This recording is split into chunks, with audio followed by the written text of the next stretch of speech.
More to Marketing. Welcome to More to Marketing, the podcast that talks all about marketing, product, and everything business. I'm your host, Susan, and today we're exploring a topic that's not just a trend, but a necessity for modern businesses: sustainable business practices. With increased consumer awareness and environmental concerns, sustainability has become a key focus for companies worldwide.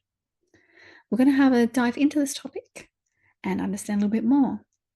So let's start by defining what we mean by sustainable business practices, because let's face it, that term gets thrown around quite a lot.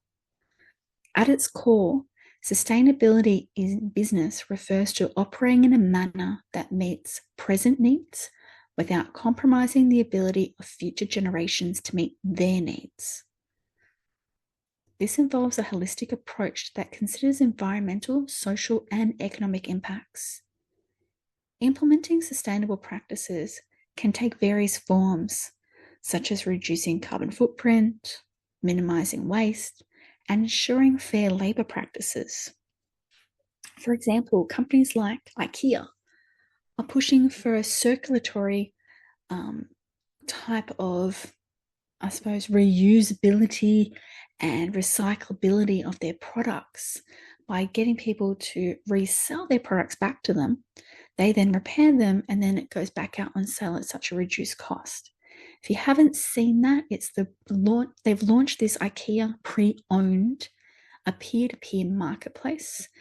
They also do it direct as well on their sites in many countries, and it allows customers to sell secondhand IKEA furniture, promoting product longevity and resource efficiency. Unlike the traditional linear economy, where it's like you take, you make, you dispose.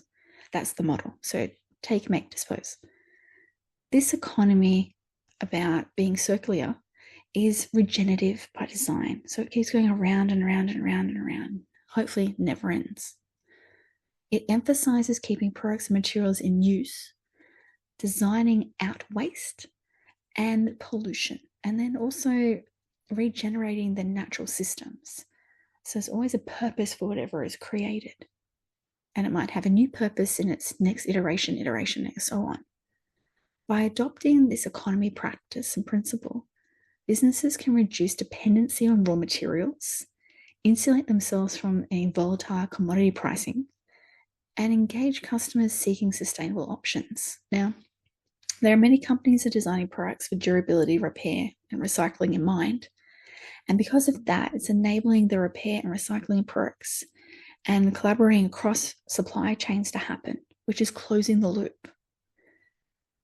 Also, this type of circular action and economy, it focuses on advancing the use-orientated, or I suppose you say the results-orientated services that represent a fundamental shift in how it's delivered, the value delivery as well, creating a more sustainable, efficient, and customer-centric model. Now, there are many benefits when you're thinking about adopting this type of model, depending on your business or service.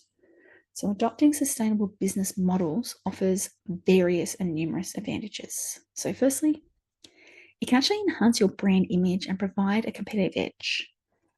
Consumers are now increasingly supposedly favoring companies that demonstrate environmental responsibilities. A strong commitment to sustainability can also differentiate a brand in a very crowded marketplace. Another, it leads to cost savings. So implementing energy efficient processes and reducing waste can lower operational expenses. For instance, when you've got that circular system, you've got that reduced dependency on raw materials, insulating the business from, again, that pricing problems that might happen, or accessing the raw materials. Additionally, sustainability attracts investment. Investors are increasingly considering environmental, social, and governance, that's the ESG factors, when making business decisions. Companies with robust sustainability practices are finding it easier, in most cases, to actually attract funding. So sustainable practices can drive innovation. The need to reduce environmental impacts encourages the development of new products and services, which opens up new market opportunities. Now, let's think about this more, and I'm sure you've got a whole pile of different companies you can think of that are doing that. We've already spoken about Ikea. Let's look at some others. So you got Depop. It's a fashion resale platform popular among a lot of the Gen Zs and millennials out there. And it focuses on offering sustainable shopping alternatives by simplifying the buying and selling process of secondhand items. There are many platforms that are doing this as well, and even some big companies doing it too, like even jeans companies are starting to buy back their jeans and do it that way.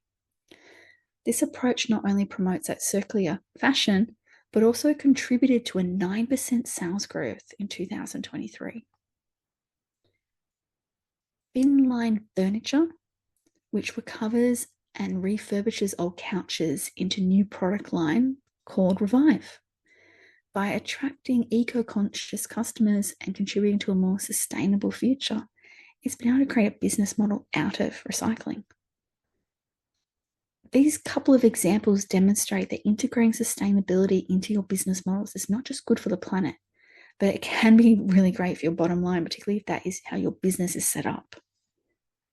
Now, steps to implement a sustainable practice in your business could look something like this. So 1, assess your current impact. Conduct a sustainability audit to understand your environmental and social impact. 2, set clear goals. Define what sustainability means to your business and set measurable objectives. Key, measurable. 3, engage stakeholders. So involve employees, customers, and suppliers in the sustainable journey. You never know what idea or suggestion they may be able to share, particularly if you're looking at reducing waste. 4, redesign products and processes. Focus on creating products that are durable, repairable, and recyclable. 5, monitor and report progress. So regularly track your sustainability performance and communicate it transparently to stakeholders.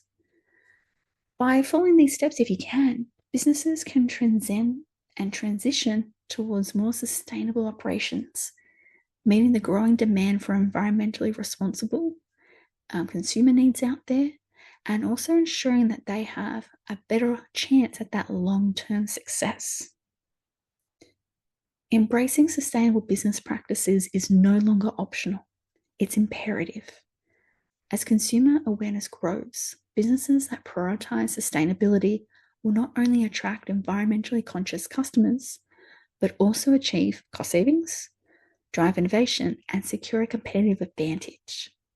The shift towards sustainable models and the circular economy represent a significant opportunity for businesses willing to adapt and lead this new era. Thank you for listening to this podcast on modern marketing. If you have got any recommendations for any companies that you think are doing this well in sustainability, I'd love to hear from you. Don't forget to follow Modern Marketing and like and share with all your people. More to marketing.